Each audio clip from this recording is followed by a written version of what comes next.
Very 30 good. to 45. Excuse me. Hello, fellow stroke warriors. Welcome to another episode of Stroke Survivor Story Interviews. Our guest today, and I'm going to tell you a little bit about him because I love his background. Avrel Seale. Hi, Avrel. How Hi are you? there. Well, I want to tell everybody, Avrel is the author of 12 books, including memoir, humor, philosophy, history, religion, and unsolved mystery. That's pretty amazing. 12 books, Keeps me off right? the street. Well, let's talk about your stroke first. Um, Okay. when did your stroke occur? My stroke, which was a hemorrhagic stroke, um, was in January of 2018. So just a little shy of 7 years at this point, post. Okay. And what can you describe your first symptoms? Did you immediately realize that something was wrong? Sure. So I was at work. I work at the University of Texas here in Austin, and I'm in the communications office, kind of the central communications and marketing office. And it was a Friday afternoon. And I was actually, I had just published a book a couple of months before and was about to do a podcast, a lot like this one, I imagine, but different in subject matter. And so I was uh, moving my laptop and my microphone and the things, headphones, things that I would need for the podcast to a large storage room in my office. So, because I work in a public area, we're in cubicles, and it wouldn't work at all to do this sort of thing in an open space. So I was moving all my stuff to this storage closet, essentially, which had a desk, and it was, a large Right. room. As I was walking back and forth, taking my stuff, I felt my right hip just start to buckle. That's all it was. It just was like my hip was giving out. Like with every step I took, it was just a little bit, it would just give. That's like nothing that I ever felt before like that. No, there was no pain. There was no lightheadedness. People often ask me, did it hurt? Did you pass out? All that sort of thing. And There was nothing like that. There was just this odd giving out of my hip as I was trying to walk. So I knew that something was not right. But my mentality at the time was, I had a 3 o'clock appointment. It was about 2:40, and I had stuff to do. I didn't have time for Yeah. this. Whatever it was, I didn't have time for it. Um, but I knew, I mean, I knew that something was wrong. So I sort of stayed out in the public area for a minute. And sure enough, I think within 90 seconds of first noticing that, I went down to the ground, Oh, and could no longer stand. And Again, I fully had my wits about me. But of course, my coworkers were coming out of their cubicles. What's wrong? What's going on? Not knowing if I was having a heart attack. And I was like, I don't know. And then I looked down at my right arm and I tried to move it and it wouldn't move. nothing. And Hmm. at that point, that's when I knew this is a stroke, clearly. Um, my father-in-law had suffered a stroke a couple of years before, and so I was very, uh, I was very aware of what a stroke was and how it manifested on one side but not the other, that sort of thing. And I knew immediately that this is what it had to be. Um, Yeah. and I was, for a few minutes, they called 911. Ambulance came and got me, but I was still in the first few minutes. I was trying to kind of keep my good humor, not panic, not completely go to pieces. But then as soon as they got there, um, I, I, I did go to pieces, and I was, sort of crying and asking them to hurry. Um, and so, yeah, that was the new chapter in my life started, that day at work, Friday afternoon at work. Haven't you found after your stroke, I mean, being involved the way you are with your book, the One Hand Tied Behind My Brain, a memoir of life after stroke. Haven't you found that everybody knows about the symptoms of but not heart disease, but not of stroke? I think that's true. Yeah, I do think that's true.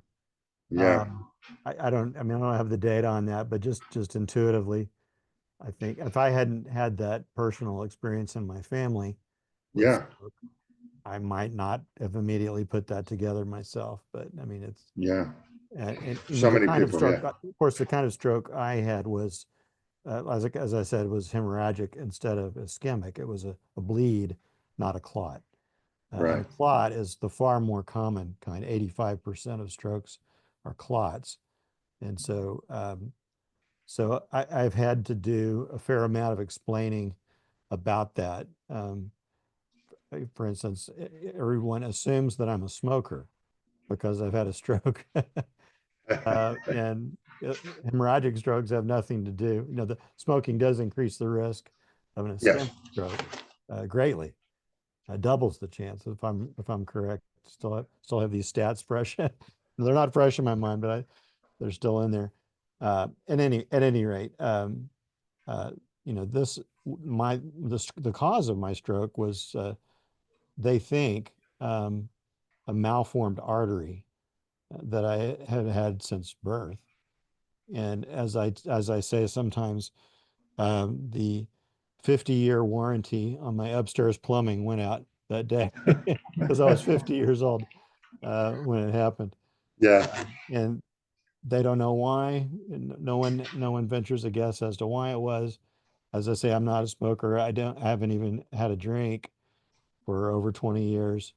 I was in relatively good shape. I'm not an athlete by any stretch, but I had hiked 200 miles the year before the stroke.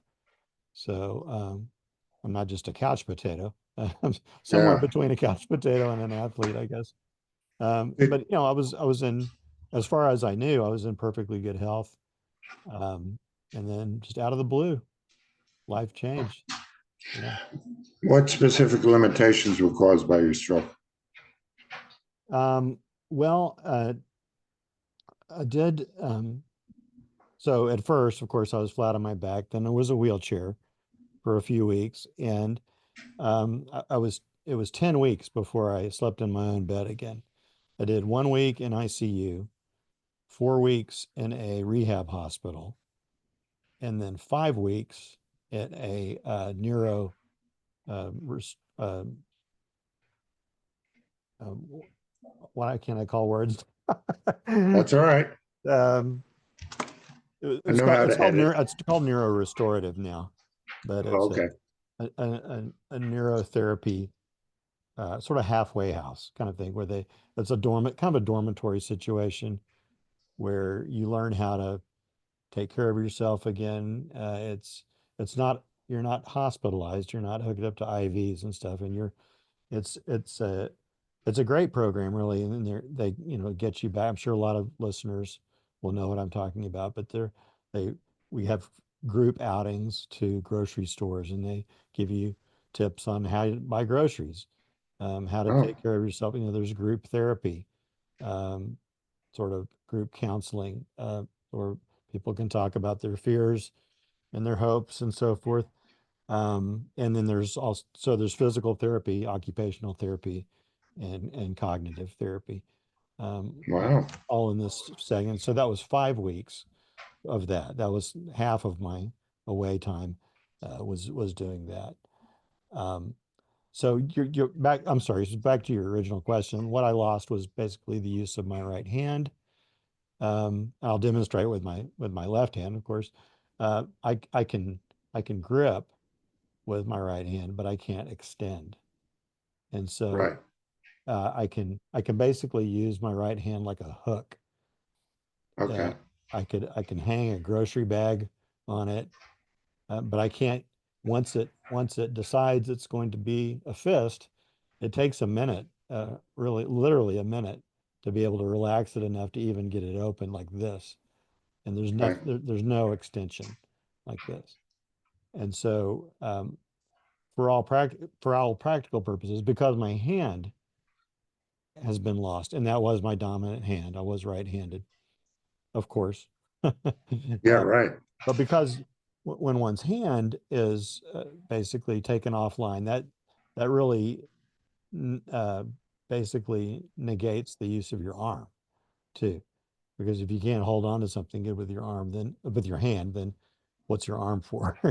Yeah, Occasionally, I'll be in a position where I can maybe bear hug something that I'm trying to lift and do it that way. But even the arm is very slow to react, slow to respond to commands, and so I do walk now, and I walk with the help of an AFO, okay. which is right Yeah, here. there you go. And I wear it almost full time. I'll take it off when I'm at the desk, just because it tends to cut off circulation to my foot. Right, right. I was really tightened down. Do you But still use a cane as well? I never used a cane. Oh, good for Well, you. I mean, in therapy, I would use it occasionally, but I tried it. Um, but I found that because I could only use one hand, I couldn't do anything else with that hand if I was carrying a cane.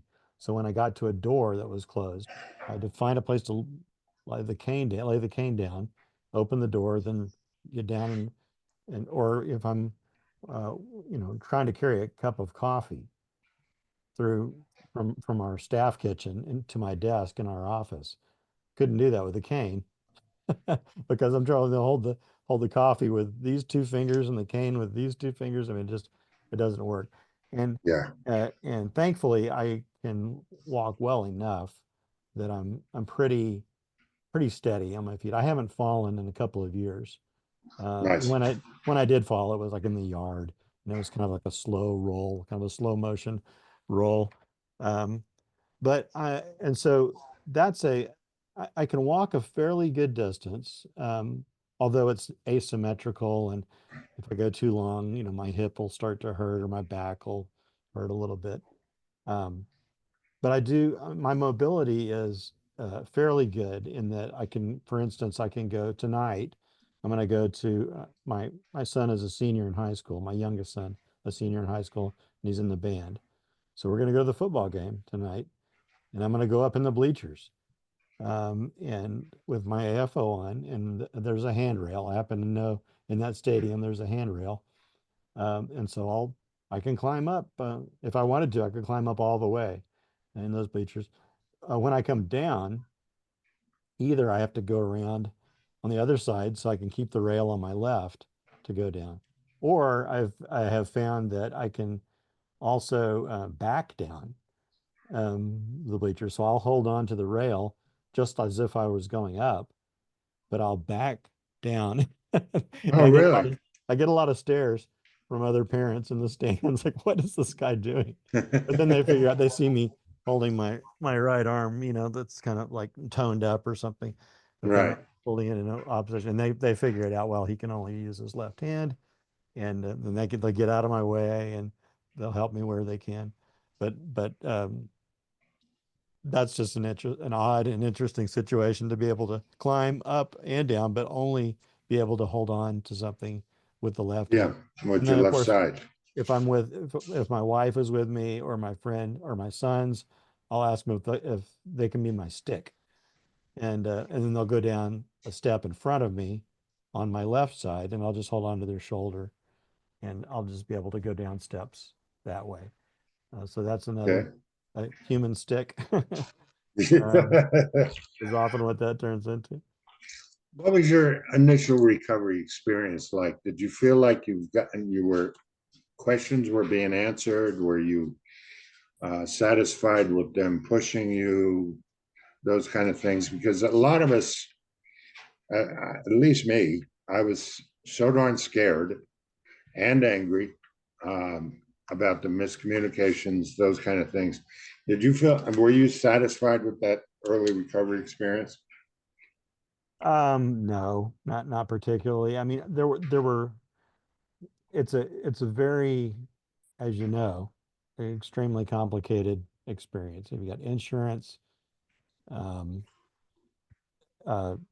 work, um, doctors, therapists, just society at large. I mean, so you've got right there, just right out of the box, you got five different um, facets of the world that you're interacting with. Some of things you may be familiar with, and some not. So I was happy. Like my therapists, I thought were great. I had a in my book, I did the math for my book. I had 40 therapists by the time Yeah. by the time it was all said and done. And almost all of them were wonderful. I mean, and the ones that weren't, I had them like maybe one time at one of these hospitals, and so no You harm. found out early on you could fire your therapist. Right. Yeah. Um, there are varying degrees of sensitivity, and I mean, I don't feel like I require a lot of sensitivity, but um, there are just various levels of experience of therapists will Yeah. their expertise and their skill um, floats kind of with their experience, and then just kind of their natural, whether they have a sense of humor or not, whether they're whether they're gonna uh, have a good time, whether you're gonna have a good time with this person over the next hour that you're with them, or whether it's just gonna be kind of they're just Yeah. kind of curmudgeons and they're just kind of going by a script, a real predictable kind of therapy script, so um, so certainly there were things, just the medical industrial complex itself was baffling. I spent um, something like almost $100,000 the day of my stroke. Wow. Um, Fortunately, I had insurance Yeah. that paid the lion's share of that, of course. But again, the numbers are the numbers are a little bit fuzzy to me now. But just the anti-seizure medication. So I did have a seizure eventually. Oh, okay. Just to kind of finish the story of that day. I went to so I got the EMS got to my office, and they asked me where I wanted to go to the hospital, which I felt was a pretty weird thing to ask somebody whose brain is filling up with blood. And I had to Yeah. stop and think, well, what hospitals nearby are in system for me, which are in my which is just that Yeah. on its face, that's just an absurd thing to have to think about. Like which hospitals are in our health uh, plan or in plan. And so I knew that the hospital that I passed every day on the bus going into campus was in plan because all three of my boys were born there. So, and Okay. it was just kind of top of mind, and it was pretty nearby, it's 10 blocks away or something like that. So I said, well, let's go to that hospital. And when we got there, they did a CAT scan, put me in a room, did another CAT scan, and the bleeding was spreading. And so at that point, they had the big conversation with my wife. Um, the bleeding is still spreading. The brain is gonna start swelling, or it is swelling a little bit. We can relieve that pressure if he had brain surgery. And so, uh, and so she kind of was, perplexed. Of course, she's never made one of these decisions before. And I was kind of in and out in that at that point. And she asked him, well, are there people that don't do brain surgery? And Yeah. that, well, yeah, some people don't. But thankfully, she said yes. And so they decided to send me to a sister hospital of theirs that had a better neuro team. Um, and so and actually this hospital was right on the other side of campus and was part of UT's brand new medical school at the point Nice. at that point. So why I didn't think of that first, but I just, I don't know. I was having a stroke. Yeah, I exactly. I The wasn't confusion that, doing a in-depth analysis of who had the better neuro uh, doctors on call at the point, and who had the better imaging technology. I was just like, well, this is a hospital I go by every day, and I know it's in my plan. So, Well, you yeah, know, there's no checklist when your right. brain's not working. So Exactly. they put me back in an ambulance for my second ambulance ride of the day and went right past my office. I remember the guy was riding in the back with me. I said, "Yeah, that's my office right there." I don't know. It's like always making small talk, you know. Yeah, Um, isn't it funny so how we we went right past there. We went to Dell Seaton, which is the hospital where I was in ICU then for a week, and they got me out of the ambulance. It was January, so I remember that cold air was hitting me, um, cool air, I should say. And right as I entered the hospital, I had a seizure on the gurney and passed out. And that was it. I woke up at 9 o'clock that night, having had brain surgery. Um, and actually asked my I actually asked my wife. I didn't know that I had surgery. I just woke up, and yeah, I felt there were staples. I had 42 staples in my scalp, a scar that ran from just above this ear straight across the top of my head to just above this ear, and had these was feeling these metal staples. And finally, the next morning, I asked my wife, "Did I have brain surgery?" oh This my gosh. is like nobody had remembered to tell me, like they, you know. Um, and eventually I would have figured it out, but I was still in that kind of stupor of pain relievers and, half sort of a twilight of consciousness. Yeah, Um, exactly.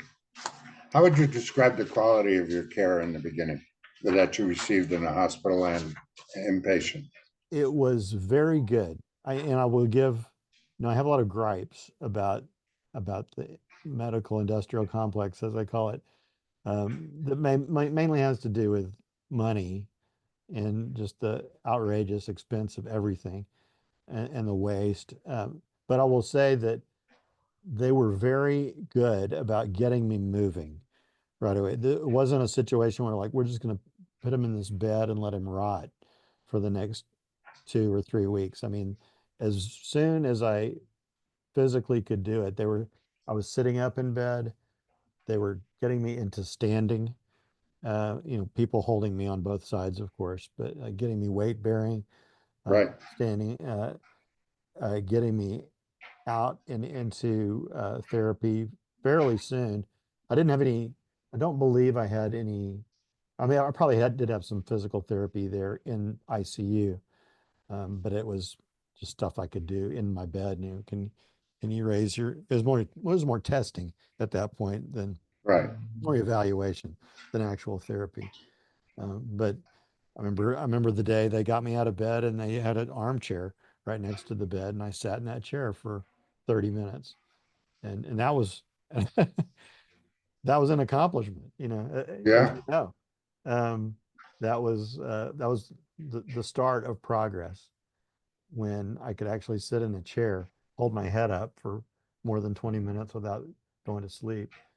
Um, but they were very good, I would say, about uh, getting things going, getting me into a mode of therapy and improvement as soon as they could. nice. Yeah. What insights do you might have now that you wish you had while you were in the hospital or in early recovery? Maybe that we're not told in the beginning that you know now that you'd love to tell a new stroke survivor. That's a great question. I guess the bottom line for me is that almost no matter how bad it is, um, it can always be worse. So Good point. that doesn't sound like much of a silver lining, but it really is. You know, there are always people, and you see this as you go through your recovery. You are with people who have it much worse, um, typically, Yes. unless you are one of those people that has the worst case scenario. but even the worst case scenario in stroke is not necessarily the worst thing that can happen to you. I have a dear friend who right now is in very advanced stages of ALS. Um, and, uh, I talked about getting out and sitting in a chair. A regular chair is not something he can do anymore. And this has all happened within the last 6 months. I mean, it's a Yeah, very rapid progression. And so, spending 10 minutes with him uh, is a great reminder of uh, that I shouldn't feel sorry for myself. Um, and it's natural to feel sorry for oneself. And there is a whole grieving process that yes, I think has to happen. And experts in grieving all say that there's really no shortcut through that. So I will still have grief over the stroke. I mean, here I am almost 7 years. Um, I've got a loving wife, uh, three boys that are almost all grown, a job that a separate sort of a writing career that I'm able to pursue. So there are lots of things that I have going for me, um, but it still sucks. And I just have to give myself permission to feel that every now and then. And do I still cry over the stroke? Yes. yeah, Um, absolutely I do. Um, I have found I have found that of all things, Saturdays tend to be the hardest for me because Saturdays used to be the best day of the week, right? Because you're off of work, you're doing what you right, want. Um, but that being off and doing what I want,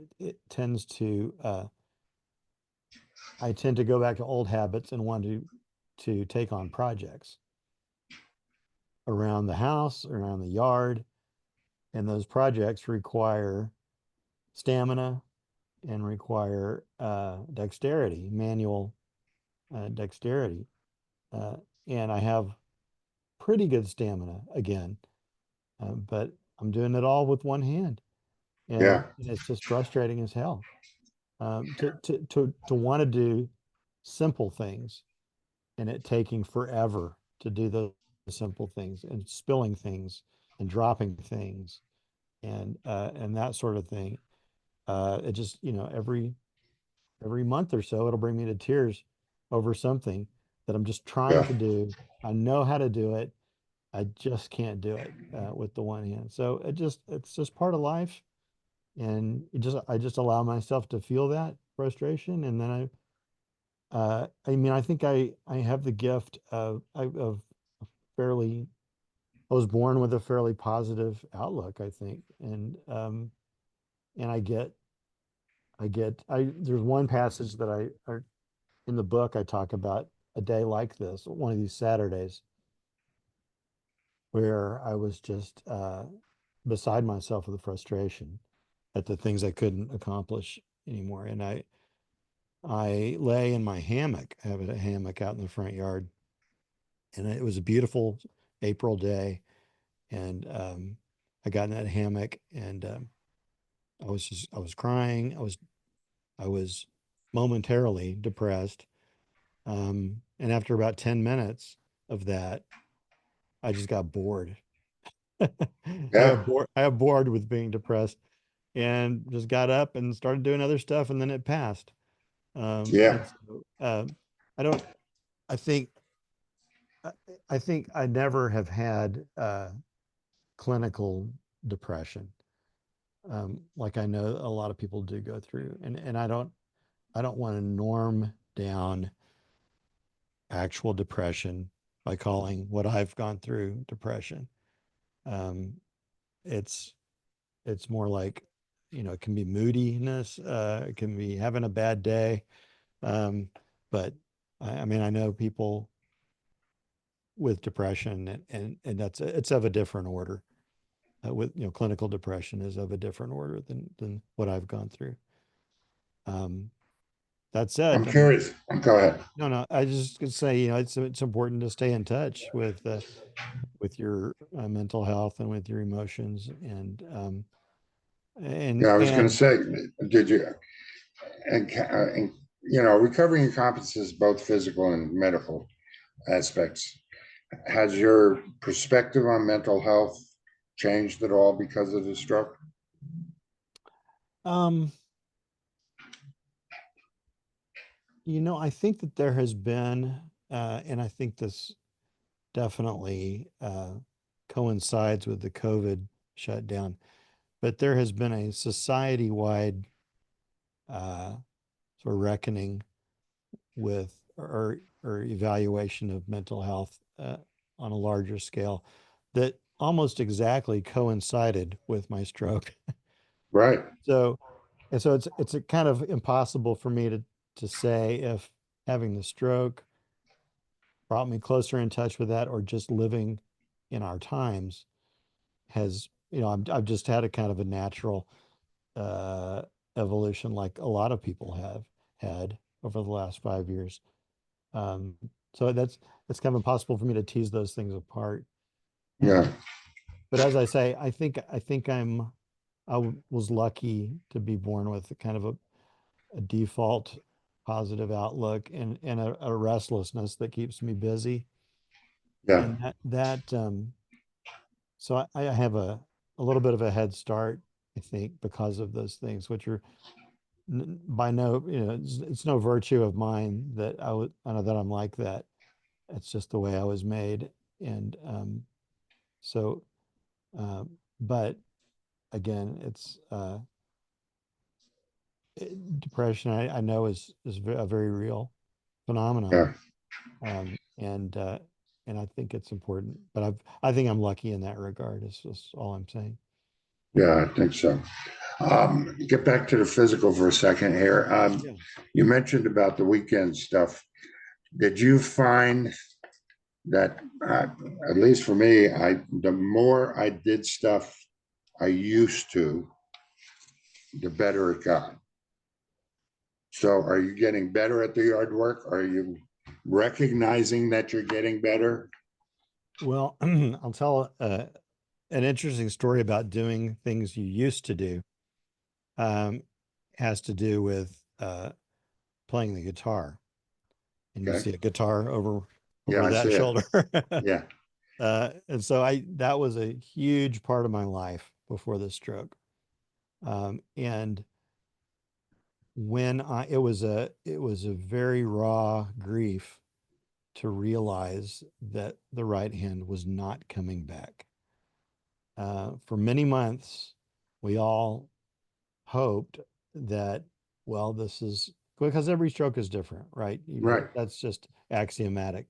Every stroke is different.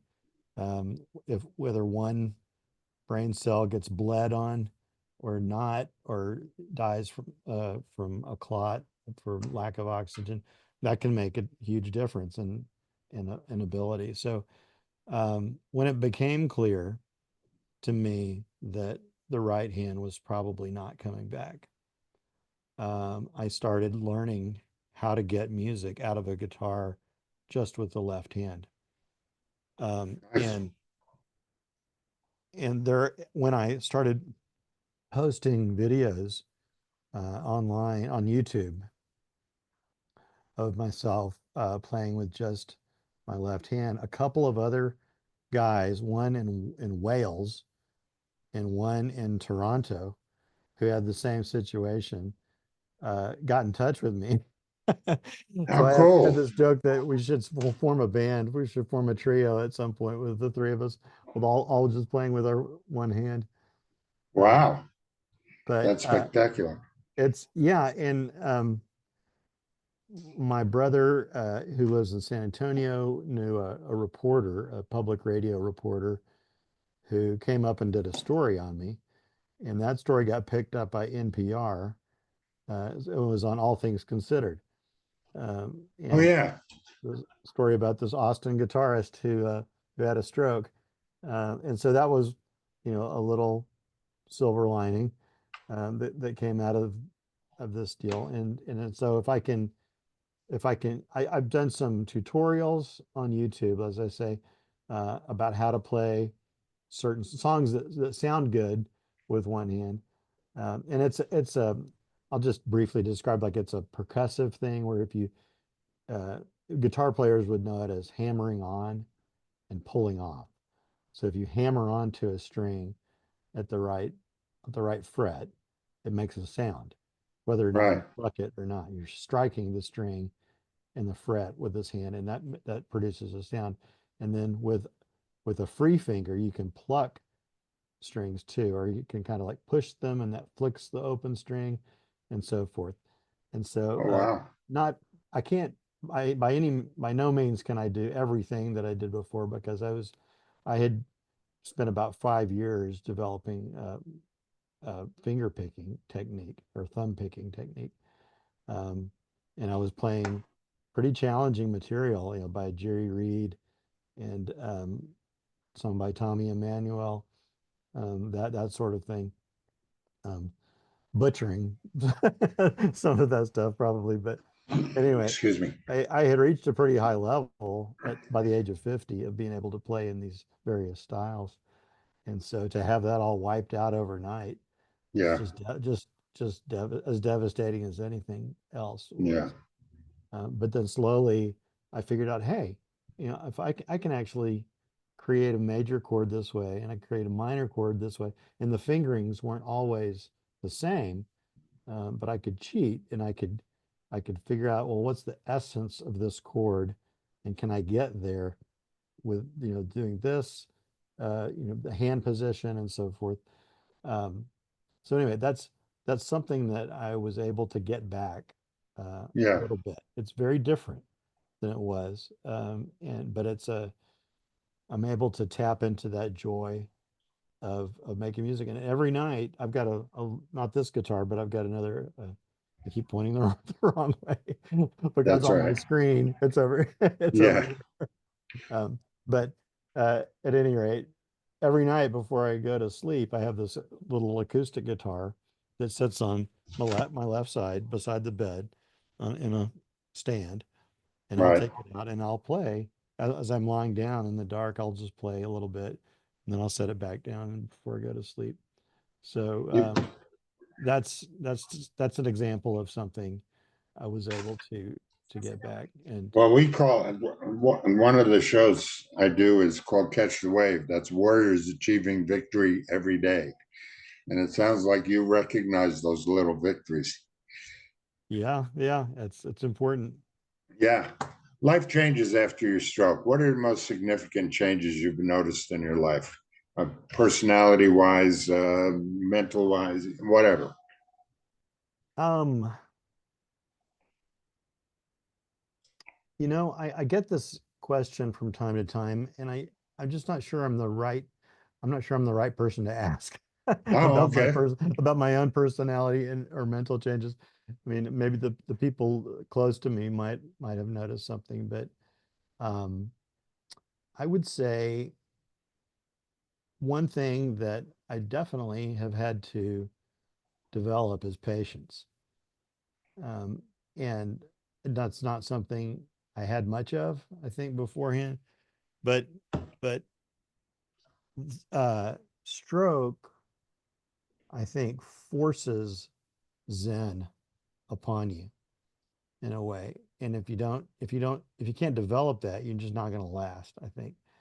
Um, Yeah. uh, and so I think that happened somewhat with me. I'm not the most Zen person in the world, but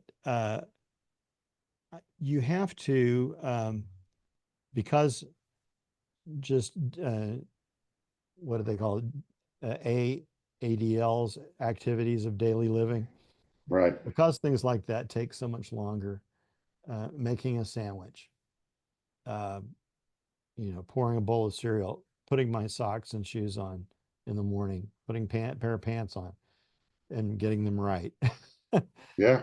Turning, Yeah, exactly. if a pair of pants has the leg turned inside out, I mean that can take a minute and a half for me to Right. figure out how to like shake it and get that leg back where it was, and then get the belt back in the front So if I'm putting them on, putting the right leg into the right hole and so forth. So all that stuff, well, you just have to get used to it. For one thing, you have to used to the new pace of life. Yeah.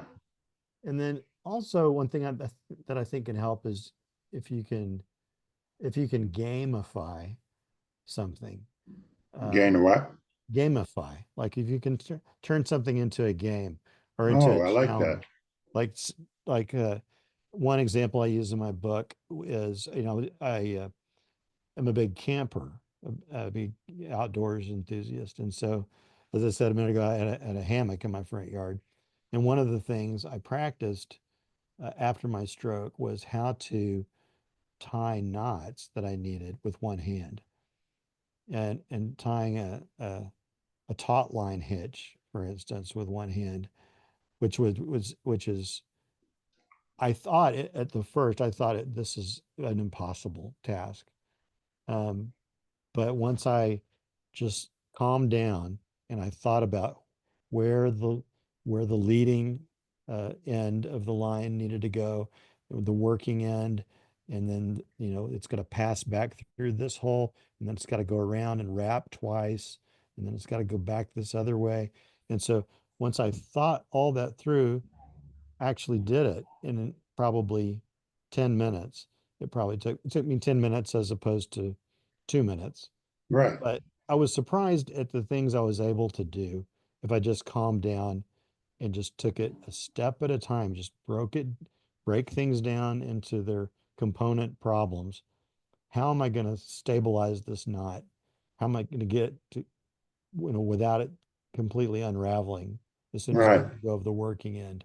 So, uh, so just and those things were more of just an intellectual challenge for me than I didn't need to do that. I didn't need to hang a hammock. But Yeah. I but in fact I did need to do it. I did need to psychologically I needed to do it. I needed to be able to know that I could do things by myself. And so I think that's driven a lot of my psychology since the stroke is the Yeah. need to be able to do things and to do them by myself. One other quick example that I'll give, and this is if people hear nothing else today, I want them to hear this. One thing I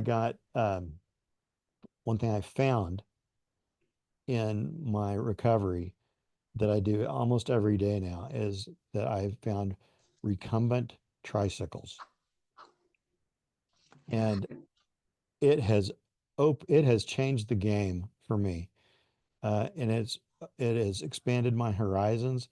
I thought I was basically done with outdoors life, um, and I did, my latest book is called The River Nuts, and it chronicles a trip that a friend of mine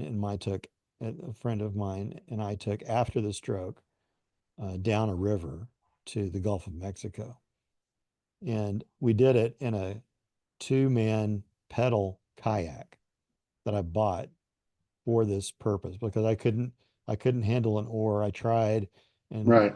I couldn't paddle. I couldn't control that at all. So we had this great adventure. It took 5 days and 4 nights to make it about 85 miles on this river, and we were camping every night.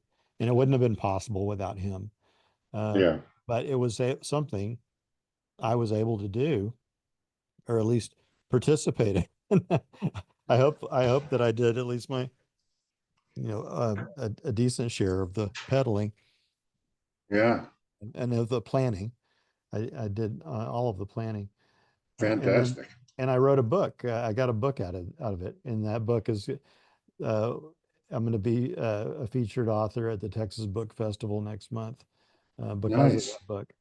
And so that's Fabulous. another one of those silver linings. Yeah. How would you describe your recovery today? How would I describe my recovery today? It is, wow. Do you still attend therapies? Do you I do do it on your not. own?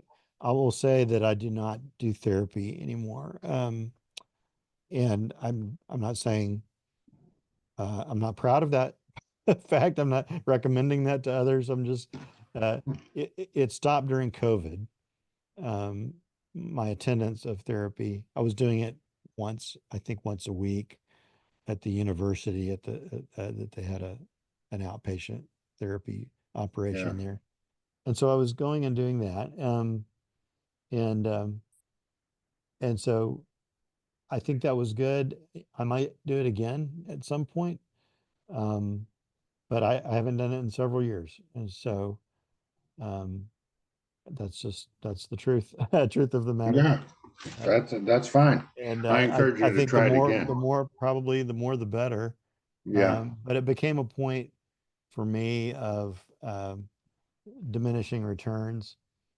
I was spending so much time and so much money um, trying various things, and I tried not just therapy, but acupuncture, um, other sorts of alternative medical approaches like that, and it's hard to know what what more I could have done. I'm sure there's always more the one could do, but um, for me, at some point, that probably at about 18 months or 2 years, I said, okay, I think I'm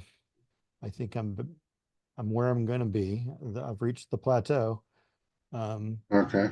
and at this point, I've got other things I want to do. I want to write books. I want to go birding. I've got real into bird watching, birding, and that sort of dovetails with my tricycling. So I'll go out to state parks. I've got a pickup truck, and I'll take my I can I can lift my trike into the bed of the pickup with one arm, very carefully, without Yeah, without falling over.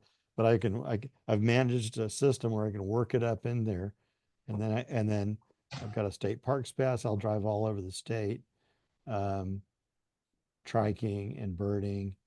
Um, I went into Mississippi and did what they call the long leaf trail, which is a 40-mile trail one way and back with the same friend that I did the boat trip with.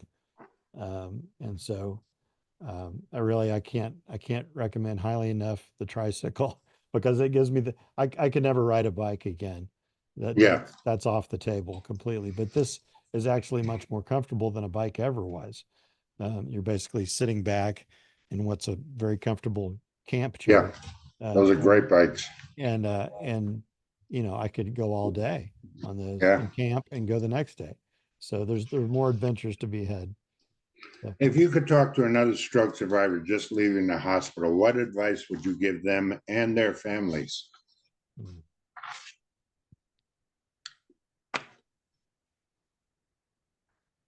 Well, the first advice would be to do the therapy, um, to do as much as you can for as long Right. as you feel like it's doing good.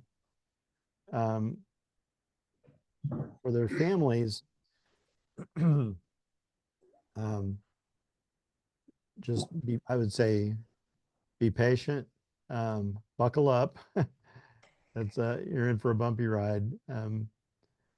Uh, let the survivor do as much as they feel like they can do. Um, and for me, I hope that's been a lot. I mean, I wash dishes, I take out the trash every day, I help make the bed, I clean up after myself. Um, I don't know if my wife can hear me. She's probably in there going, no, he doesn't. but I do try to not play the stroke card, uh, unless except in possibly very limited situations. But that's a piece of advice for the stroke survivor is Yeah, be very careful about playing that card, um, because I think that'll affect the way you feel about yourself, and that'll affect the way people see you. So try to surprise people with the amount that you're still able to do. Um, that would be right. nice. Is there anything else you'd like to share that we haven't covered? If you're a stroke survivor and don't have a recumbent tricycle, get one. They're kind of expensive, but it's absolutely the best money, with maybe with the exception of this guitar. Right. It's the best money I've ever spent, and And where, it's life changing. yeah, Yeah. I've heard that from so many people. I've been lucky enough that it took me 7 years, but I got off my cane and AFO, and I can actually run on a treadmill now. So I've Oh been very wow. lucky. Oh So wow. yeah, but That's amazing. I keep going to physical therapy because they still have balance issues and stuff. But it gets better every day. So Good. I've had no hope in the beginning, and now I look forward to every day. It's amazing. That's it. That is. And yours was your 7 years post. Is that what you said? Nine, Oh, you're 9. Okay. nine on the 23rd. All right. Well, Yep, my look stroke like you're doing anniversary. you look like you're doing well to me. I'm trying, man. Every Anybody day is that a can do little bit of a anything on a battle, but treadmill every is, day yeah, I've got victories, so I recognize them. that's great. Anything else you want to summarize? Um, my I would love for people to check out my books. If they are if they're inclined, if they're readers, and maybe if you're not a reader, this will make you a reader. But there are two. I've written two of those 12 books are stroke related.